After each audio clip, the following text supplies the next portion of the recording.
We have Jonathan from Psychedelic Parenting Podcast on the show. Pretty excited to talk to you. Hi, I'm excited to be here. Thanks, guys. Yeah, really excited to dig into your archives in the near future because you're really impressing me so far in this conversation. So really excited to see what we can talk about here. Right on. So, welcome. What can you tell us about your show? Like, how do you talk to people about your show when you tell them you have one? I tell people that we're dedicated to providing a hub of reflections, resources, and community building around family life and around psychedelics and plant medicines and how they impact the way that we raise our families. So one of the things that I do is I will interview, well-known folks in the psychedelic community, and also the children of well-known folks in the psychedelic community, talk about how family dynamic worked in their lives as they were being raised. We talk to them about how they feel their own relationship with substances are as adults, and talking to the parents about what was something that was hard for you to come out to your kid about. How did you break the ice as a well-known person? How did you interact with, say, at the PTA or with the parents of your kids' friends? All those kinds of really interesting questions that are not necessarily the kinds of things that come up at a conference on brain imaging with ayahuasca, but that are in terms of those of us who are trying to have families whose spirituality is influenced by these experiences. Those are really important things, and this is how we see ourselves, as like building a new culture, that we're trying to take the sort of the best things of the current culture that we have and preserve them or reinterpret them for this new society, this enlightened society that we're building together. And so just giving people that are like the same place that I was a few years ago, I was like, I had these experiences and I recognized they're important, and my children were very, very young. But I knew that I wanted to pass on some of the values that I was gaining, and wondered who was out there and who had been doing stuff, and looked and didn't find a whole lot. MAPS had done an issue of their journal, one issue a few years before, that was focused on children and parents. And then Earwood.org had a small archive, which they called, I think it's called the Family and Psychoactives Vault. And then also Alex and Allison Gray had done a few talks between like 2005 and 2008, somewhere in there, I think mostly in 2008, where they went and did a bunch of different speaking engagements with their daughter, Zena. And they talked about how she was raised, because she had just turned 18, and they kind of felt like they had enough freedom to come out and talk about it at that time. So we learned a lot from listening to all these different talks. They did one at Burning Man and a few other different appearances at things. And then we just started to originally kind of my plan was that I was going to maybe do some interviews from like an anthropological perspective. That's what my degree is in. And, I'll just record some interviews and I'll end up writing a book or something like that. And then I was like, well, I'll just, I'm really inspired by there's some podcasts that have really inspired me over the years. KMO's work on the C realm, the Psychedelic Salon, Lorenzo, and Martin Ball's Entheogenic Evolution. I mean, just really able to collect really interesting conversations and have powerful discussions. And I thought, well, instead of recording these things and then writing it, it seems like it's a lot easier to just record them and then let people listen to them. So that was kind of how we decided to start doing the podcast, and it's become awesome, because the other cool thing is that we've also been able to include conversations, anonymous conversations with regular folks that are out in the world and doing their regular job, and they're either out of the closet psychedelically, or they're they want to just tell their story, but they don't want to come out of the closet psychedelically. So we use pseudonyms and let people tell their very interesting stories about how lessons they've learned from the medicine and from their children. And we let that story get out there without that person having to, risk their job or CPS or whatever. Let's dig into a couple examples. I think some people might not be sure what is a problem that would come up, say a medical professional. Go ahead. Okay. Well, I think that if you're a medical professional, let's talk about psychology, right? I think maybe if you, if a child, for example, were to have an experience at a really young age. So one of the things we talk about a lot is what we call how old is old enough. When do you start to, say, introduce your children to these experiences? And we can take the models from like the Santo Daime, for example, in Brazil. Children are exposed to the medicine at very young ages. They can start to have the be a full part of the works at like maybe 8. But when the mothers use the daime during the birthing process, and the first taste of mother's milk that the child gets, they'll often take a little of the medicine and like rub it on mom's nipple before the baby drinks their first milk. So that's totally tied into their lives from a very early age. And we ask, well, is that something we can achieve here? And I think that it's really important. One of the things I'm interested in finding out is, how do we sort of create a container in our culture that can hold these experiences for children and guide them into making that experience a part of who they are and how it fits into their everyday life. That reintegration thing is important. And those cultures that have this in there as just a part of their DNA, they have those things. If a kid goes to school, the next day after work and tells their teacher, that they turned into a lion made of fire and flew around the universe, right, then that's fine. But if that same thing happened to my kid, I'm probably going to have someone in authority knocking on the door asking what's going on here. So that's what kind of I'm interested in, is like how do these chemicals, what impact would they have on on child brain development? I know, like with cannabis, there's been a number of back and forths in the last couple of years about, is cannabis negative? Is it bad for, teenagers? Is it bad for young people? And then, so that's something that I think that seems like it goes back and forth. It seems like it might be that cannabis is bad for teenagers, and then but then you look at the study and they had like 40 test subjects or something, and so I would like to see more work done in that field. Like what are the actual sort of developmental impacts of these things, and also how do the dynamics of family life differ for people that are using these medicines on a regular basis as a part of their own personal work. I find that the parents that I interact with tend to be like more, they listen more to their kids. They talk to their kids more like an adult, I guess. Like they don't sort of, I guess baby talk would be the way to think of it. They don't water stuff down. They're just, honest with their kids, and they sort of treat them as equals, even if you might, they may not be intellectual equals with you until they develop, but they are, in terms of their sovereignty, they're equals. Is that a good answer? I think I kind of got off right? Top like I think there. I get you. But it's definitely complicated. I see that there's a lot of different issues, like legal. Yeah. So, cultural. Right. So yeah. So they're cultural questions. It's important when kids have, like in the traditional cultures that use these things religiously, kids have other kids their own age who have recently had the experience. They have them to interact with and talk about it with each other. They have a little bit older kids. So if you're, if you're in middle school and you have this experience, there's someone in high school who is also like a whole group of kids who have had it that you can talk to about it. So there's somebody besides just mom and dad. And if you're, an isolated person, that you don't have even a small group of people that you use these things with regularly, and then you want to introduce your kid to it, and it's just like, you and dad, it's hard to, there's that whole thing, it takes a village to raise a child. Well, if you don't have the rest of the village in on what you're talking about, then the kid can kind of feel left out, and maybe it's not going to learn enough about it. And so that's a problem, because we don't have support of the community, and we need to.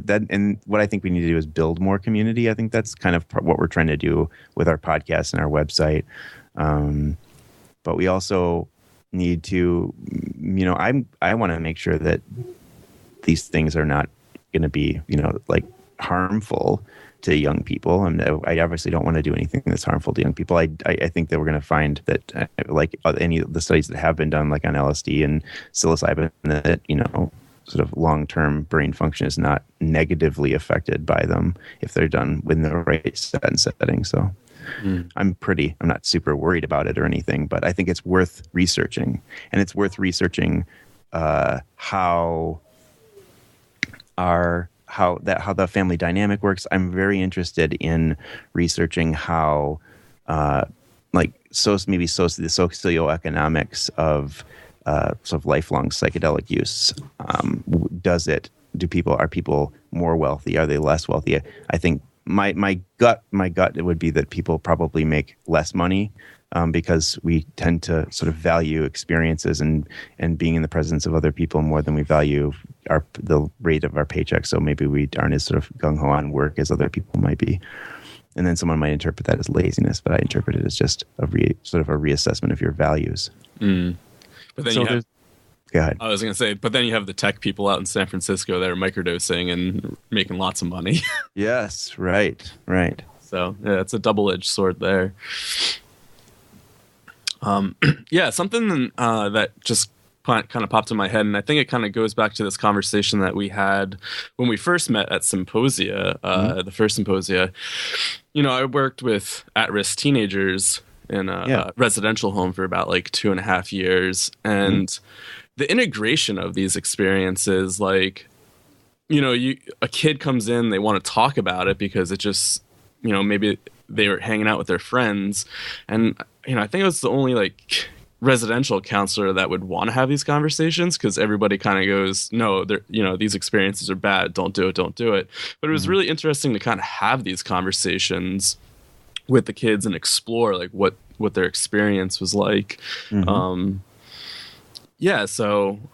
I think it's important. I believe this conversation is very important for a lot of people, because it can be very shaming if somebody had a really powerful experience at a young age, but then we live in a culture where we go, no, you can't talk about that, you just did something illegal. Right. You need help now, versus like, hey, you did that, and let's talk about it. I agree. And that's, even when we're outside of the realm of sort of family life, that's critically important anyway. When young people are having these powerful experiences, I mean, my hope is that, that when my children get to the age where they're going to start using these things, that they feel that they'll feel comfortable coming to me about it. And, I also try to make myself available to the children of my friends, with their permission, but I just look, I'm, I know what I'm talking about these things. And if they have questions, they're curious, to just be a resource, Yeah. And I think it's so important. I mean, it could really turn an experience bad, or it could be beneficial and help somebody like move forward. Right. Yeah. How you interpret these experiences. So if you don't have the benefit of having this experience in a good setting, or it's in a good setting and your set is bad because of other things that are happening in your life, that having some access to someone or some people who can help you interpret the experience and integrate it into your sense of self and your personal meaning, then, even if it's a sort of quote unquote bad trip, you can find some kind of value in it, rather than it just being like a lost experience or something that's permanently damaged you. Mm-hmm. Yeah. Do you think that's that? I was going to say why I'm really excited about the work that Raven is doing with the Aftercare project. I know you guys talked to her not too long ago, and because that's the same kind of thing. It's tying all into the same stuff. It's like when people come back, when Americans come back from, say, a trip to the Amazon, and they worked with a center down there, or a traditional healer, and they've had this really powerful experience, and maybe it was traumatic even. I mean, I've had traumatic ayahuasca experiences, and I had the blessing that I had a community of people around me who cared about me, and a person to hold the space that offered himself willingly and openly as to like help me reinterpret it later. There's a lot of people that unfortunately don't have that kind of support structure, and there really isn't people around them that can support them or help them understand what to make of all these things. And then their family just sees them, in some kind of psychological crisis and doesn't know what to do. So they, call a psychiatrist, and the psychiatrist hasn't been trained in these things. And with the Aftercare Project, hopefully we'll create a resource for those young people that are coming back and need help being reintegrated to their experiences, and also collecting the contact information of therapists who have experience with these substances and can help the person, reintegrate those things into their life in a productive way that will make them a better person and help them to grow instead of feel like it was an injury of some sort. Yeah. And you're helping out with the Aftercare Project as well, right? With Raven? Yeah. Yes. Yeah. So, my role is mostly on the level of providing coaching and helping with the sort of back end business setup kind of stuff like that.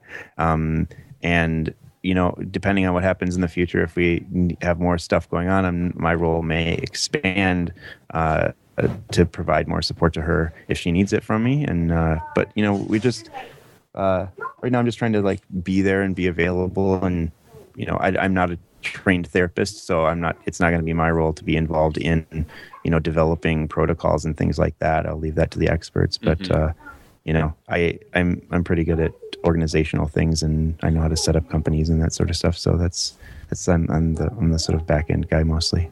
Cool. Yeah. So you just said something about, somebody has a really bad experience and then they call a psychiatrist or a psychologist. Mm-hmm.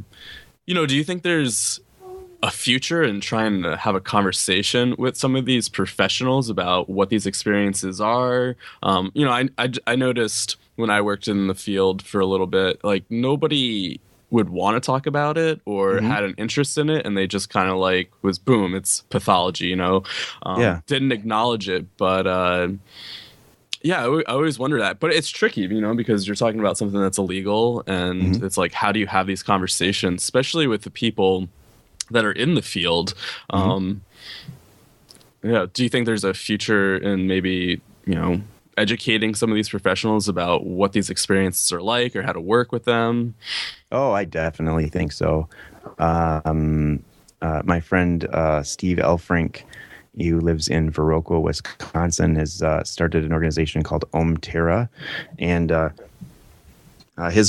he was a subject in the University of Wisconsin-Madison psilocybin studies, and his background is in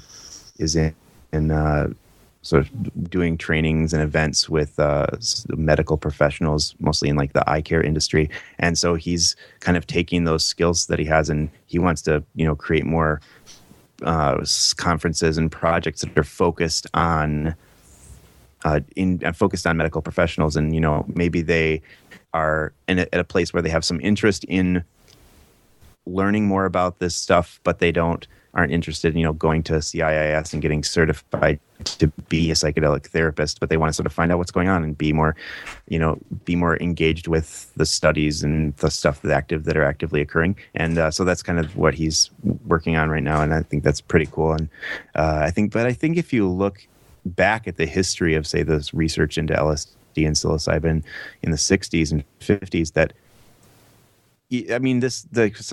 there's a quote, somebody said that LSD is to psychology what the telescope is to astronomy. I believe Stan Groff said that. Yeah, and we don't know.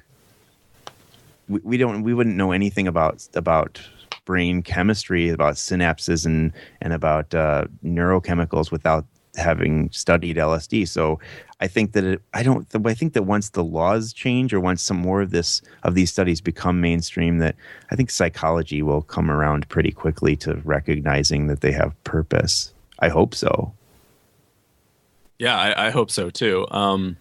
It kind of makes me think about the last job that I was working at. It was a house for people experiencing quote unquote a first break of psychosis, and it was such an alternative program because it was kind of going against like the pathology realm of saying these people that are coming into the program have, say, you know, psychosis or schizophrenia, and you know, this place was just a place for somebody to go through their experience, and it was housed by a lot of people under the peer support model, and it wasn't housed by professionals. And you know, it was just really interesting to kind of sit there and watch people go through this process. I mean, when I signed up for it, I was like, oh, this is going to be like a psychedelic house in some sense, just like sitting people through their really difficult experiences. And was it like that? Yes and no. It was definitely an interesting experience. And since I was there from the beginning, you know, I was there for the first year it started, and trying to develop a culture over a year. I mean, you know, there's just a lot of like ups and downs. So, but I did see a lot of really cool things happen. You know, not saying, hey, you're crazy, like you need medication and you need to go to the hospital. It was like, hey, well, what's your experience like? Like, let's talk about it. Let's try to work through it in a certain way. And, you know, I watched some people come around, and it was awesome. It was really cool to just be like, wow, I'm treating this person like a human, and not like shaming them for their experience. There's a really interesting TED talk that I like, that it's this woman who is now a spokesperson for the, like, I think it's called like the Hearing Voices. Yeah, it's like Eleanor Langdon or something like that. Yeah, right? yeah. And she talks about basically doing like integration work on the, you know, her hearing so like she had basically schizophrenia, right? And she was hearing all these voices that were telling her, first it was just it was really innocuous, and it kind of turned mean and turned against her. And to like just say, well, you know, what I did is I just re-brought those parts back in and said, you don't need to be mad anymore, and let's like be productive. And she said something about at the end, when she had sort of reintegrated her voices, that her voices were like feeding her all the answers on some like really important exam that she had to take. And so she felt like it was this, she had changed this thing that was like debilitating, and people thought it was an illness, into a part of her that she sees as like an asset. And that's really amazing, you know. And that's, you know, I think one of the things we talked about before, that's similar to the idea of the shaman being the person who was sick and then healed themselves, and then was able to take that ability to heal and use it on other people, right? Right. Yeah. Yeah. The wounded healer, somebody who goes through the process, is able to understand it and come back and then teach others about it. And that's parenting too. That's because, you know, you want your children to make less mistakes than you did and be able to learn from your mistakes. And sometimes you can do that, and sometimes you have to let your kids make their own mistakes, even if they're the same ones that you've made. But I think that one of the things that, to me, that's really important about this work that we're doing is that we're trying to create a place for the teachings to be held or passed on more systematically, because they have been in our culture that's sometimes the people that have had these experiences and care about them and want to pass them on, it's like, how much can you tell your kids about, and you know, having to be worried about the law, and about the opinions of other people in your family, and about CPS. And so we haven't passed the things on to our kids in the way that maybe we wanted to, or in a way that, say, other subcultures would do without thinking. And we haven't done it because we have been afraid to do so. And so we want to sort of fix that, because, you know, one of the big things in the 60s, one of the huge problems was that, like, nobody was, you know, driving the cart, I guess you could say, with when it came to the psychedelic experience. Right. You know, everybody was just like, oh, here's LSD, and it was turn on, tune in, drop out, or it was, you know, this just take this tab and it's going to, like, you're going to be enlightened, or it's going to change your life. And there was nobody who could sit for people and know what was going on, right? because it was just a social experiment with no leaders, basically. And then, then it got a little bit better because in the 90s, at least Terence McKenna was out there and he was talking about, how much do you take and how do you do it. But even in that day and age, like I was convinced by sort of really old, these like real audio recordings, like terrible late 90s internet audio recordings of Terence talking about taking 5 grams in silent darkness. And we just did it. And we're like, I remember the first time I used mushrooms, did 5 grams of mushrooms. My very first time doing mushrooms, I took 5 grams. And my best friend was with me and he also did it. And so I was laying on my bed and he was laying at the end of my bed on the floor. And I remember we were like, I don't know, an hour and a half into it. And he sort of sat up and he looked at me and he goes, Terence McKenna, man, that fucking guy lied to us. No, that's not what he said. He said, that fucking guy tricked us. So we had, a little bit more guidance than like the previous generation. Just a second. What do you think about that, Joe? It's interesting, right? Like, getting the sensational data and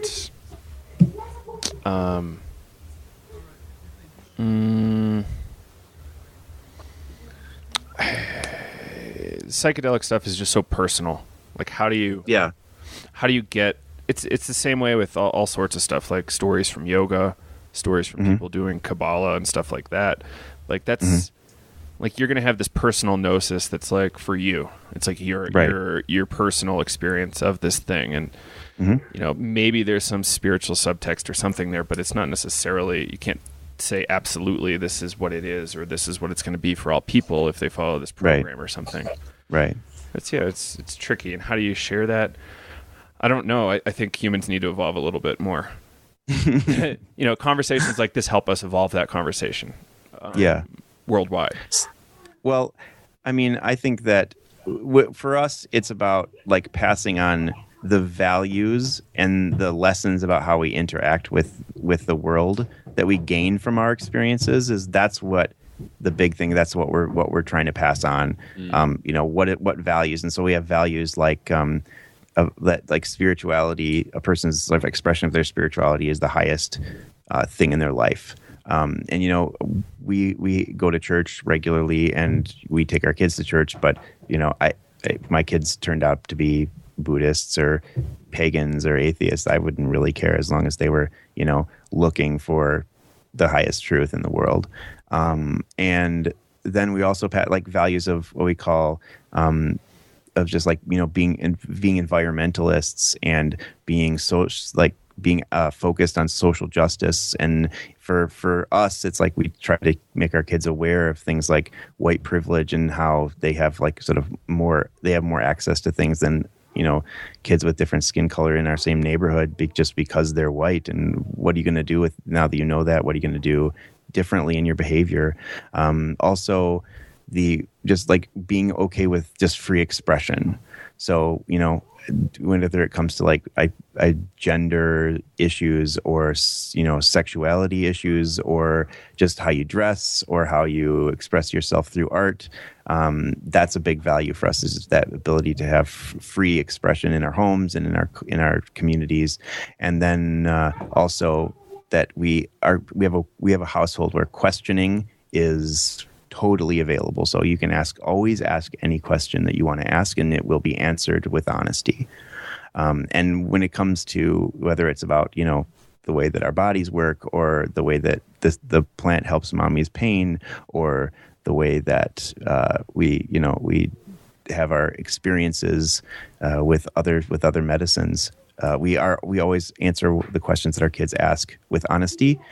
We try to not give them more information than they're ready for. So the way that we do that is we follow the advice that we got from a talk that Allison Gray gave a number of years ago. And she just said that whenever her daughter would ask her important questions about sexuality or about drugs, that she would always answer the question that her daughter asked her without giving more information than she had asked for. So that way the child's development and ability to understand what's going on around them is is not hindered. You're responding to the need that they have, but you don't want to give them more than what they're ready to handle. Can you give us an example of something like that?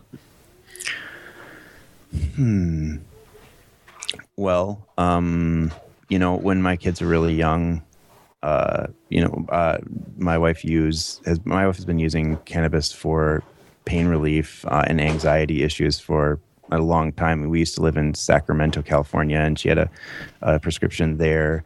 And then we came back to Michigan, and there was a gap, so we came back to Michigan in 2006, and then we didn't have medical cannabis here in Michigan until 2008. But right after we passed the law, my wife got a prescription again, and so she's been using it for a long time. And so it went from like, oh, we're going to go to get mommy's medicine at the store, to then, we have, as they sort of become more aware of it, then they'll ask another question. Well, there was one time we had a situation where one of our kids saw my wife medicating, and she didn't she would always like go down in the basement, and at that time I was working a job where I had random drug testing, so she was trying to always like keep it away from me as well. And so we had just moved into this new house, and she went down in the basement, and it turned out that there was this. We have hardwood floors in our house, and it turned out that there was this knot in one of the boards in my son's room that was gone, and so he could see down into the basement. And it was like looking right down into the place where my wife was. And I was sitting out in the living room. All the kids were supposed to be asleep in bed, and all of a sudden, one of my daughters comes running into the living room and said, "Daddy, Mommy's smoking." I'm like, "What?" So, then they ask a bunch of questions, and no, it's not tobacco, and it helps with your mom's pain condition issues, and that's her medicine. And so then that's cool. But we're not going to go into all the, it's called marijuana and it's against the law, and here's what you should do and here's what you shouldn't do. But, we have resources in our house available for, answering those kinds of questions. So we have this book that I bought when it was out of print a few years ago. It is now back in print, so I recommend people buying it. But I paid an embarrassingly large amount of money for it. The book is called It's Just a Plant. And it is by a guy named Cortez is his last name. I can't remember what his first name is. But he was also the artist on that book that got a lot of buzz a few years ago called Go the Fuck to Sleep. I don't know if you saw that on the internet a couple years ago. It's kind of a joke kids book. But he was also the artist on that. But this book, It's Just a Plant, it begins with exactly what we experienced. One of the kids walking in on her parents smoking cannabis in their bedroom. And then the next day, the mom takes the daughter on this bike trip around San Francisco, and they meet all these different people, and she meets a grower, and she meets some Rastas on the street, and she meets police officers and all these different people, and they talk about what it does and what it is, and it's really matter of fact. And then they ride home, and it even talks a little bit about the law and about the police and the way that they interact with people, but it doesn't get into really the nitty-gritty details. And so it's a really great book. So we had that waiting in the wings. We knew there was something that was a good book, and it was something that would be helpful for us at some point. So we'd never read it to our kids before that. And then we were like, well, tomorrow we'll read this book, and then you can ask any questions that you want. And they didn't really ask very many questions, and they don't ask all that many questions. Yeah, they're not there yet. Yeah, no. We'll link to that book. That sounds like a good resource for people. Yeah, it's awesome. And there another really cool resource in that genre. A friend of mine in West Michigan wrote a series of books called Stinky Steve Explains Medical Marijuana. Her name is Maggie Volpo. And she has like 6 or 8 books out now covering different aspects of like how to explain, it's just a resource to explain what's going on to your kids. So there's one about Stinky Steve Explains Grandma's Grow Room. There's Stinky Steve Explains Casual Cannabis. Stinky Steve Explains Daddy's Dabs. So like, it's sort of like she's got a lot of different stuff out there to help explain the situation to kids, and she's an activist in the medical marijuana community here in Michigan, and that's her. So her desire to put this stuff out there is fueled by her activism. It's pretty cool. Cool. I haven't heard of that one. I've heard of the one It's Just a Plant, but I haven't heard of Stinky Steve. Yeah, they're all available on Amazon. So cool. We'll link those up. Yeah, show notes. Nice. So let's see. wrote you a list of questions here. Yeah. Who has been like a primary mentor or influence on your stuff, your work to date? Well, as I mentioned before, the work that the talks and stuff that Alex and Allison Gray gave in the early aughts were a big influence on us. A huge influence on my life has been Dennis McKenna. He was the first person that I interviewed on this stuff when I was kind of just thinking that it was going to be a book or, maybe an excuse to go back to graduate school. And there was when I first met him in May of 2013, we were talking because I had taken about a decade off from using any substances, and I had recently had a few really powerful experiences and started talking about this stuff again, which led me to in 2012 going to the Psychedemia event at UPenn, and then this other conference that I was at where I met Dennis. And I said, I'm having all these experiences, but like I just don't know, I can't talk about this stuff with my friends. And he just said, well, maybe you just need to get some new friends. And it was just really matter of fact. And I was like, oh, well, yeah, you're right. I'll just get some new friends. And so I just got a bunch of new friends. That's awesome. So yeah, and he was really influential. Rick Doblin was also really influential. I was at this same conference, and I was talking to him and Dennis together, and I just was like, I was sitting with the two of them, and Rick was doing something on his computer, and I just got like a little bit of courage. All of a sudden, I was just like, Rick, do you want to look at my website? He's like, sure. So I like pulled it up, and at that time there was no podcast. It was just a few things that like experiences that I'd had and how I was relating them to my life. It was like very just sort of live journal-y, bloggy thing with a few links to different research that had been done and stuff. And he was like, this is so important. This is really great. You really need to do more with this. This is, it's like, it's family, it's values. It's like, he's like, this is what the psychedelic community needs. You really need to just really do this. So that got me really excited because he was like even more excited about it than I was, I felt. So those two, huge, Dennis and Rick. Yeah. Those are, you can't go wrong with those two. That's pretty impressive. Yeah. And obviously, my sort of early development, I wouldn't be the person I am without having discovered Terence McKenna.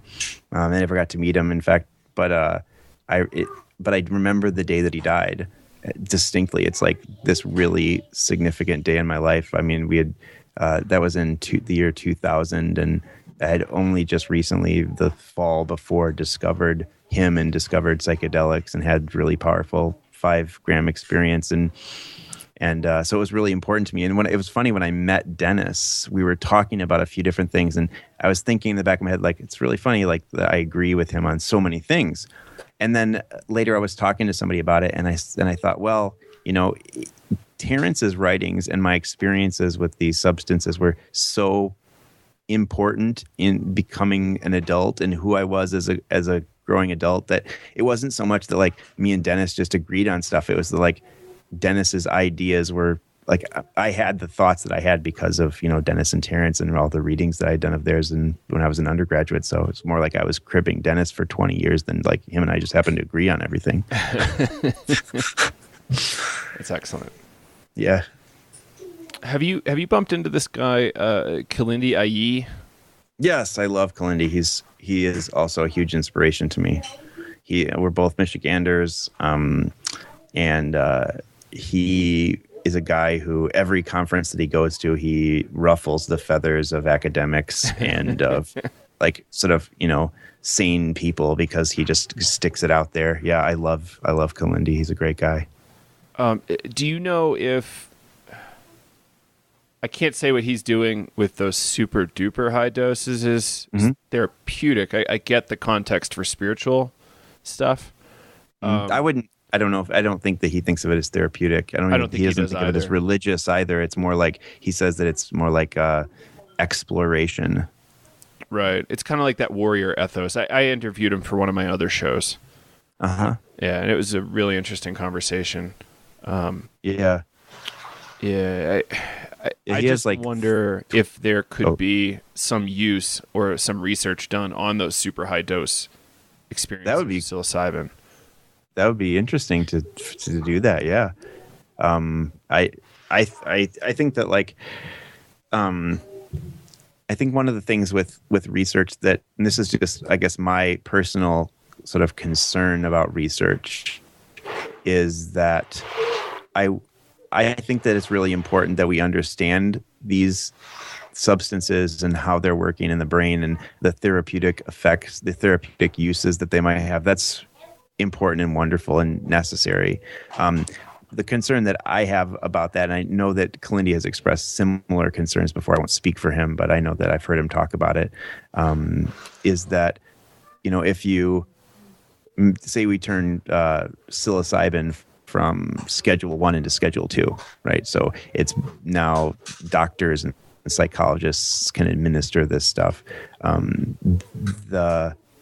It doesn't really change the sort of legality for regular folks that are using these things for their religious or spiritual or development, and I think that's important to keep in mind, because as much as we value getting a degree and the scientific method, I put science above most everything else, but I still think that when it comes to these kinds of experiences, that the people that are going to be the most suited to administering them and passing them and making these outcomes in these medical things the best that they can be, might not necessarily be doctors. And there might be people out there that have had these, tons and tons of experience and have trips set with, many, many people, and nobody knows about them because they have humility. And sometimes that's the best kind of person to do this work, the person that can just get out of someone's way.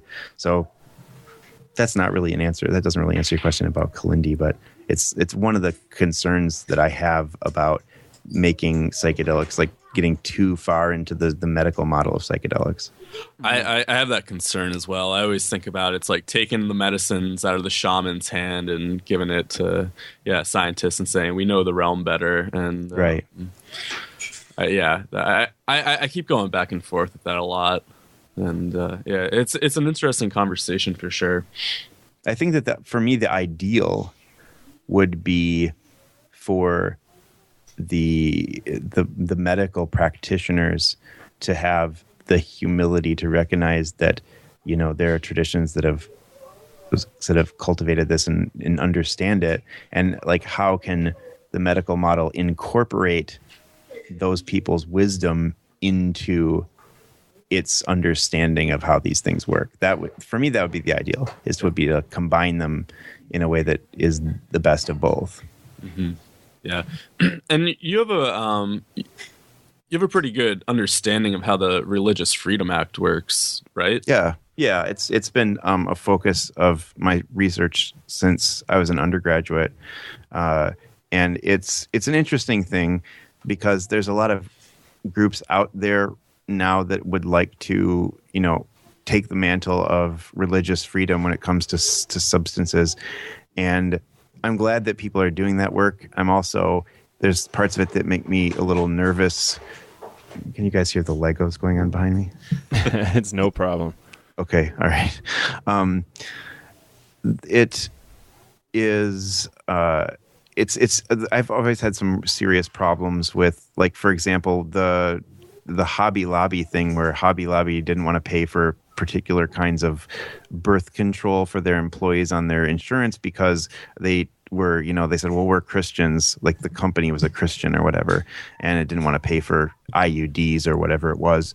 And they won that. They said, well, the Supreme Court said, number one, a company can have a religion, and number two, the Religious Freedom Restoration Act protects the company's ability, or prevents them. They can't follow the law because it would violate their religion. And I'm glad that the Religious Freedom Restoration Act has power in our culture, but that doesn't change the fact that if somebody wants to claim that they use psilocybin for religious purposes, it's nearly impossible for that one individual to gain the right to do it under the Religious Freedom Restoration Act, because there's a whole bunch of hurdles that jump over to say, quote, prove to the courts that this is your religion and you're not just looking for an excuse to get high. So most of the examples that are used that are all like, to prove that you are a religion, you have to look like a religion you have to look like you're doing religion to a Christian. And so, there has to be scripture, and there has to be ministers, and there has to be a church building, and there has to be dogma or like teachings that you pass on. And that's fine. I mean, that's good. And those things, some of those things are, critical to religious belief. I don't think all of them are, but the fact is that when we have these experiences, the reason why I personally come back to them is because they provide access to what I think of as the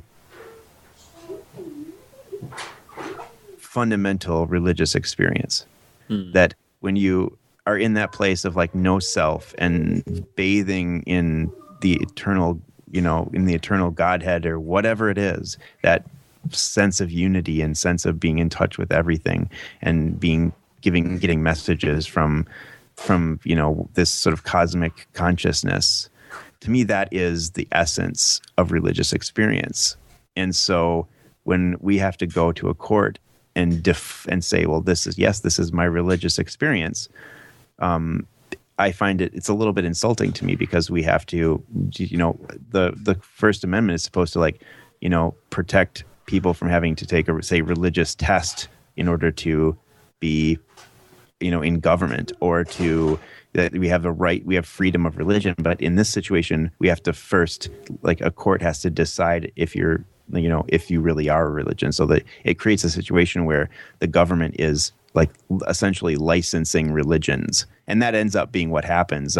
Any of the churches that really do have religious freedom and protection, say the UDV and to a less wider extent, the Santo Daime, they have to fill out just tons of forms to the DEA. Like every time they bring in their medicine from Brazil, they have to fill out all these customs forms, and the DEA has to know exactly how much there is. And then when they administer the medicine, they have to say well, there were this many people here, and here's the people that were there, and here's how much medicine was consumed, and you can tell, here's the bottle and it has the marks on it, and this is how much is left. And they have to file these forms with the DEA because the DEA does not want any of that medicine to end up in the quote unquote, black market. Wow. So it's getting sort of religious protection to be a user of a practitioner of a entheogenic religion is not really cognitive liberty per se. It's like opening yourself up to massive level of government oversight. Very interesting. Wow, that is really interesting. What's your take on, I remember it was a year ago, that article floating around Facebook of the new ayahuasca retreat opening up in Washington, and it was operating under the Religious Freedom Act. Right. That there was almost nothing in that guy's website that was factual. And that guy hasn't opened his retreat center either. In fact, a bunch of people pre-registered for retreats, and they never had a single retreat. Wow. And the guy kept their money. Jeez. That's really interesting. Yeah, and the reason why I ask about the Religious Freedom Act, just that idea of, if people had these experiences, a lot of them, and would consider themselves a shaman, how would we go about doing that? Getting it back into the hands of people with that type of experience. Well, I think for one thing, I mean, there's a couple of groups that are trying to sort of position themselves to expand the legal definition of religion. There's one person that I know personally who has built up his case to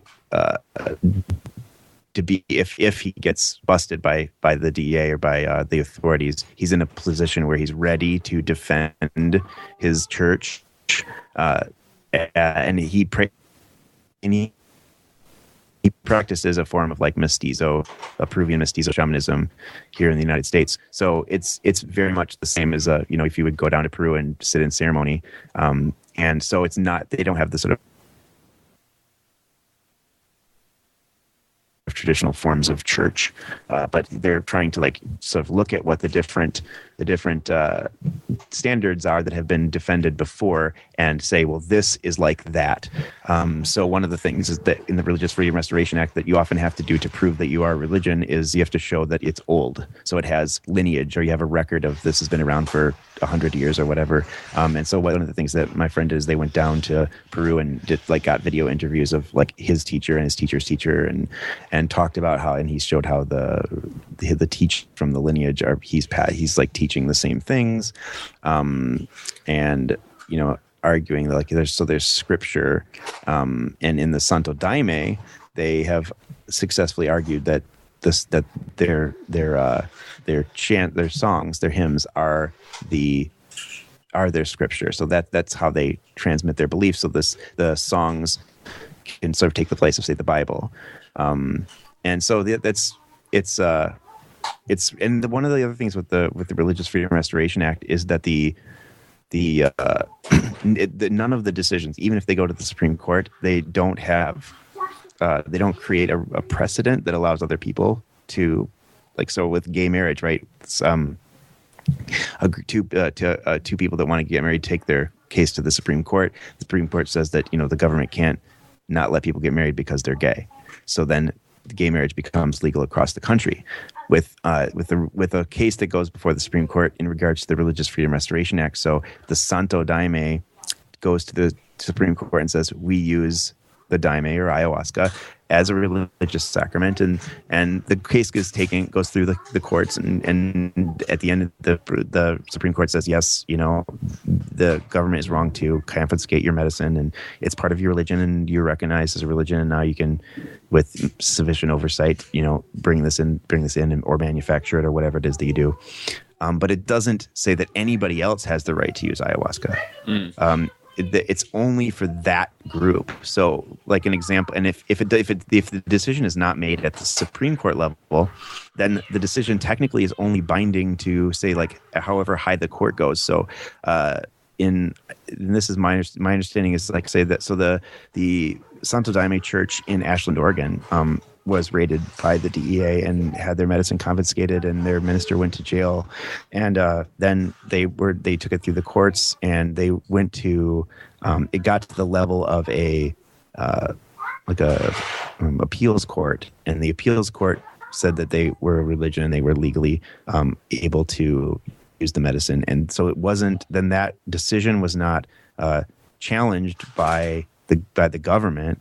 And so it didn't go, say, to the Supreme Court. So it wasn't a ruling on Santo Daime as a whole, as all of the religion of Santo Daime has the right to use this medicine. It was really only like one church, and it was only in that, like, in the jurisdiction of that court that under which the thing was heard. So it doesn't reflect the laws of any other place. So people can become a member of, say, the Santo Daime Church in Ashland, and maybe they're not a resident of Ashland, and so they go back to their own hometown and they start a small group there. Even though their home church is legal, they're still not legal. And so it's like this funny regional thing. And if one church wins, say, the right to use ayahuasca, and this was the problem, one of the issues with the fellow in Washington, if one church, say the Santo Daime wins the right to use ayahuasca legally, is Santo Daime in Brazil, many churches are, say, bi-sacramental, so they use the daime or ayahuasca, and they also use a lot of cannabis. Well, the church in Ashland does not. One of the reasons that I understand for that is that under the Religious Freedom Restoration Act, it's really, really difficult to say that you use two sacraments. You have to, like, it's one sacrament. So if you use cannabis as your sacrament, that's what you're trying to get legal access for. If you use ayahuasca, that's one thing. If you use mushrooms, that's one thing. But you can't be like, we use all these different things, because that doesn't work as far as, like, your ability to defend in the law. So Yeah, so it doesn't. So the ruling for the Native American church to use peyote does not give a different church that isn't part of the Native American church the right to use peyote. And Native American church members don't legally have the right to say drink ayahuasca because that's not the sacrament that the government told them they could use. Interesting. So those cards don't really work that people sign up for. I don't really know anyone personally in that organization. I do have a friend who was affiliated with them for a while and is no longer affiliated with them. But so I don't know any of them, and I haven't spoken personally to them. But it's and there's nothing wrong with people saying this is my religion and it's what I do.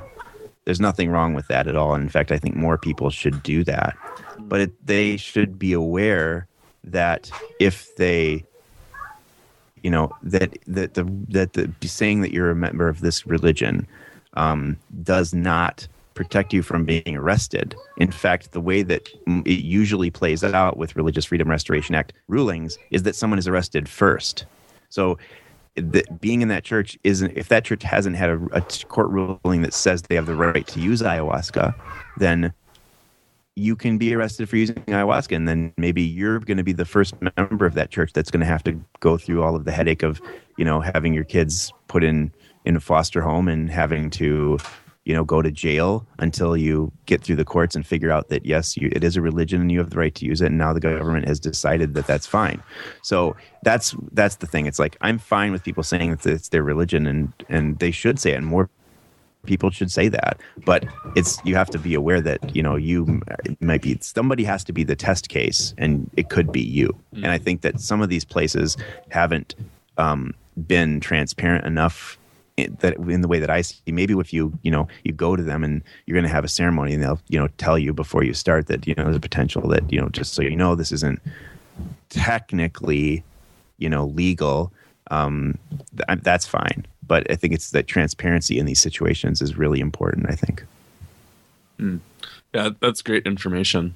I didn't know a lot of that stuff, because I always see those cards, like the sign up, and it's like, hey, everything's legal under this. And then I think a lot of people that may get that impression, like, oh, I can sign up for the Native American church and then I can just do all my ceremony under that. Yeah, it sounds a little bit more complicated than that.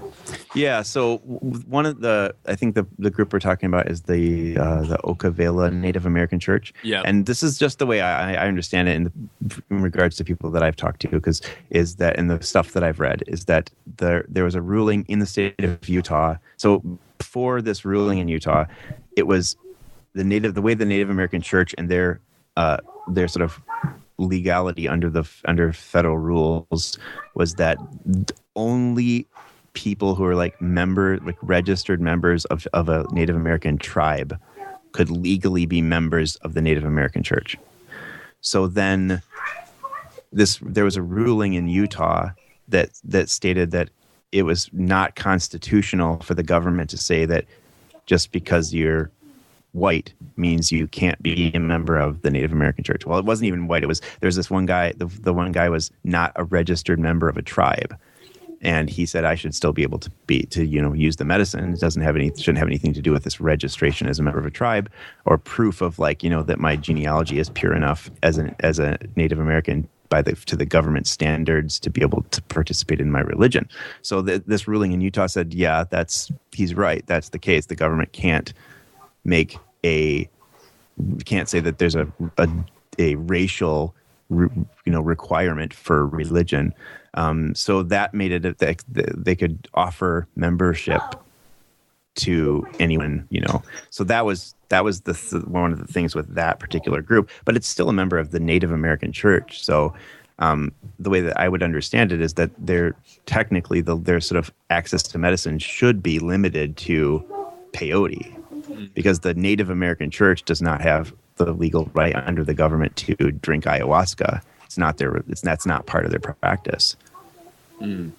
Interesting. But again, I'm a white guy who just studies this stuff from a scholarly perspective. So I never want to sound like I'm speaking for these people. You know what I mean? Right. Yeah.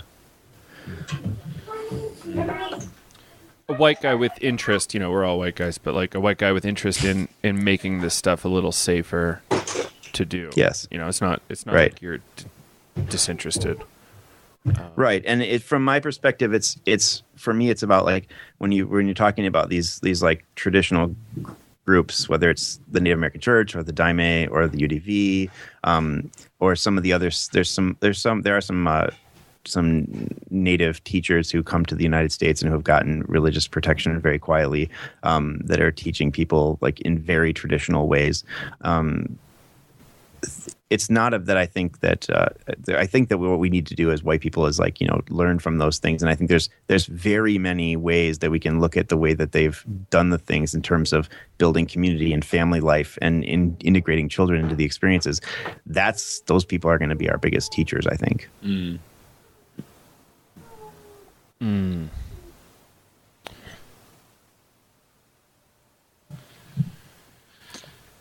So I'm trying to see if we had other questions here. So in terms of like psychedelic parenting, let's talk about this like possible future vision you have for like a fully integrated, system or tradition. Or, what does that look like to you, or do you have something like that? I see like sort of the vision of our work specifically as being to build a larger community. To build a sense of community for people that are, isolated from one another. That's one of the beauties of the internet, of course, but also to encourage people to meet up more locally and sort of build small groups that can support one another. And then then further on to be a creator of resources, to find talented people and bring them together to, say, make storybooks that tell the story of Dennis and Terrence and the experiment at La Chorrera for, in Hello Kitty art or something like that. I don't know, but just to like bring creative people together to create resources for parents and entertainment for children that can pass on the values that we want to pass on to them instead of the values of consumerism. And then, to change the way people feel about the users of psychedelics, that we're not crazy people, that we're just regular folks, members of society, and that we just do things a little bit differently when it comes to, spirituality and personal growth. And then beyond that is to create, once we've created, a legal environment, whether it's through religious protection or legalization or the medical model, where we can create a place. One of the first talks I gave was titled Envisioning Psychedelic Summer Camp. And that was also an idea that I cribbed from Dennis one of the early conversations that we had. And it was just to like have a place where, when kids reach the age that they're ready to have these experiences, you take them to like someplace in the wilderness, and you have this cool like camping adventure with your parents and other young people in the community that are coming of age. And then you have the experience, and it's like the culmination of this, week of adventure with your parents and with other members of the community, and then there's some time of integration. And when you leave the experience, you're not only have you had the experience, but you're also being given more responsibility in the community. So it's like a full-fledged rite of passage. And I would love someday, before I'm too old to do it, would be to be, the owner or head counselor of Psychedelic Summer Camp. That's an awesome dream. You could totally do that in a different country, I think. I think you could totally do it too domestically with something like holotropic breathwork. Yeah, there's actually a place in Vermont. It's a summer camp based off of rites of passage, and they do a lot of like play and theater, and they do breathwork as well as a rite of passage, which is kind of cool. And that's something I've always been interested in, is using breathwork as some sort of like tool for the rite of passage to give teenagers an experience. And I think our teachers said the youngest person they had was like 15, and they were pretty well receptive. And I've done like very short sessions, like maybe 10 or 15 minutes with some of the teenagers that I worked with that were like repeats that kept coming back. It's like, maybe we could try something different. So I had a relationship because the program was very short. I wouldn't just do that with kids that I didn't really know. And they had some really interesting experiences that kind of helped push them a little bit more forward in their process. So one of the things that we're going to start experimenting with a little bit, we haven't done it yet, but it's very soon on the horizon. I have a friend who has been facilitating cacao ceremonies. And so we're going to do a cacao ceremony.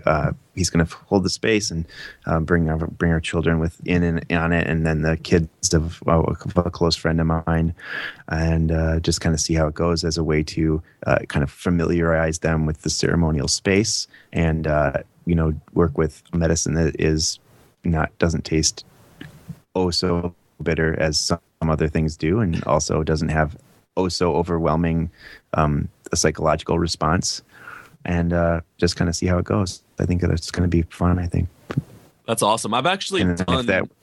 Oh, sorry. You can go. Oh, go ahead. I was going to say I've actually done 2 cacao ceremonies mixed with a little bit of breath work and shamanic drumming with two teenagers that were, I think, like 16 and 17, and I did that twice, and actually the 2 teenagers actually went to that summer camp, so they were a little bit more open and receptive of the working cacao ceremony. But that's really interesting. I've worked with cacao a bunch with my one friend, and it's a great healing medicine for sure. It's very very good for the heart and opening you up to a little bit of that inner work. Nice. Can you guys tell me a little more about how that ceremony looks? I'm a little ignorant on cacao ceremonies. I haven't done it yet, so I don't know. Oh, okay. So the way that we've done it is, so my friend went down to Guatemala and he learned from this guy, Keith, who calls himself the chocolate shaman, pretty well known. And they just drank, I think, anywhere from 1.5 ounces to 2 ounces of raw cacao. And they seasoned it with either honey and cayenne pepper, and you would drink it. And there's a pretty big scene in Vermont. People use it with ecstatic dance. So a lot of these ceremonies are very flexible. You can pretty much kind of do whatever your little niche is. But the way that we've done it is drink about like 1.5 ounces to 2 ounces of raw cacao. You make it into a drink, and then we open up the circle. We just talk about our intentions, and then maybe we do a little bit of drumming. Maybe we want to incorporate breath work with it. The thing is that it's supposed to increase your blood flow and to your heart and throughout your body, and so it kind of opens a door for that self-exploration. So I think it's just a really flexible way. I remember Keith saying, kind of like psychedelics, they push you through the door. Cacao gets you to the door, and then it's your choice if you want to walk through it or not. Oh, interesting. Yeah. So it's a pretty flexible type of ceremony, and I think it just depends on like who's facilitating it, what their skill set is, what they're interested in. It's just a tool. Just help. Yeah, there's a few people that I know that have kind of used cacao ceremonies and facilitating those as sort of like giving it to their like students as like sort of practice for then facilitating other entheogenic experiences later down the line. That it's a good sort of way. It's like it's a soft, gentle thing. People aren't going to get too like crazy, and it gives you a sort of way to like practice holding space for people in it's something that isn't going to get too out of hand. Right. Yeah, it just gives you a bunch of energy and you feel awesome from it. It's like a good cup of coffee. Yeah. Yeah. And there is the sort of mood heightening aspects of the chemical anandamide that is in cacao as well. Cacao, right. Yeah, there's a bunch of awesome antioxidants that are really good for your cardiovascular health, and the entheobromine that's in it. Yep. Yeah. Well, when you get summer camp rolling, I'm definitely on board. Awesome. Yeah, it's definitely very long term.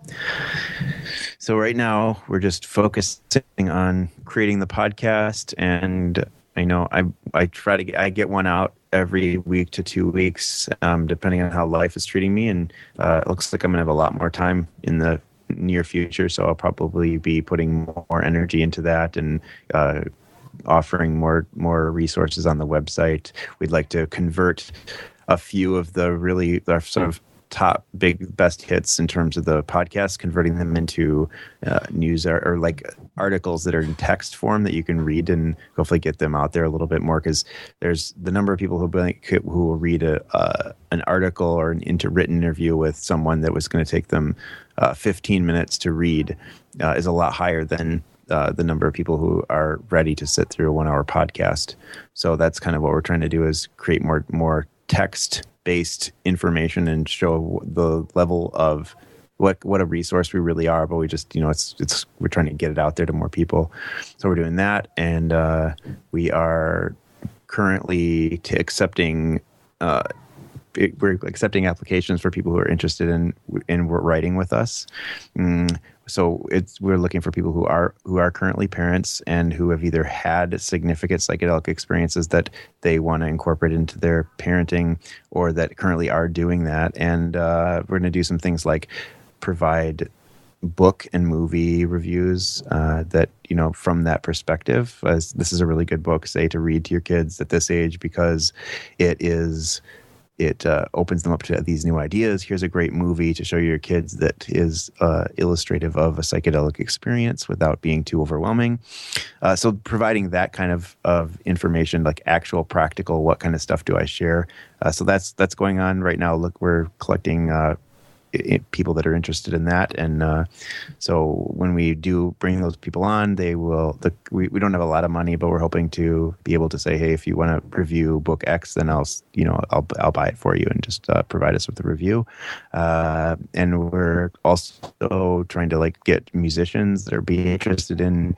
One idea we have sort of floating around is to create a kids album from that sort of carries these values along and gives parents things to sing with their kids. And my wife and I are working on a couple of children's books of our own right now. So that's where we see this going in the near future. That is really awesome. I'm happy to hear you're doing that, and I think it's going to have really deep impact on a number of people's lives, and hopefully it spreads to that the whole world of psychedelic parents, Yeah, it's starting to really sort of pick up some steam. I got an email message from a guy in, I think it's Bulgaria is where Dennis is right now, and he was doing an event there, and someone was talking to him about his kid, and Dennis told him to contact me, and the guy contacted me. So he's I'm going to work on collaborating with him. I have a fellow who is in Finland who translates some of the introductions to our shows on Facebook into Finnish to give them more people interested in it. Awesome. So yeah, people are really pitching in fun, interesting ways to help out and spread the message around more. And we have between 1,000 to 1,500 people listening every week right now, and we've peaked to as much as I've gotten 2,000 or 3,000 in 1 week, and sort of when I get somebody really exciting or whatever. But we'd like to just keep working on building that audience and having more people hear this stuff and getting to some more conferences and stuff. I'm hoping to go to the Exploring Psychedelics conference in Prague this fall. So yeah, there's lots of things going on out there, and it's all about whether we can, get enough funding and resources together to promote this stuff. That's great. And where can we find you at? Where can the listeners find you? They can go to www.psychedelicparenting.org.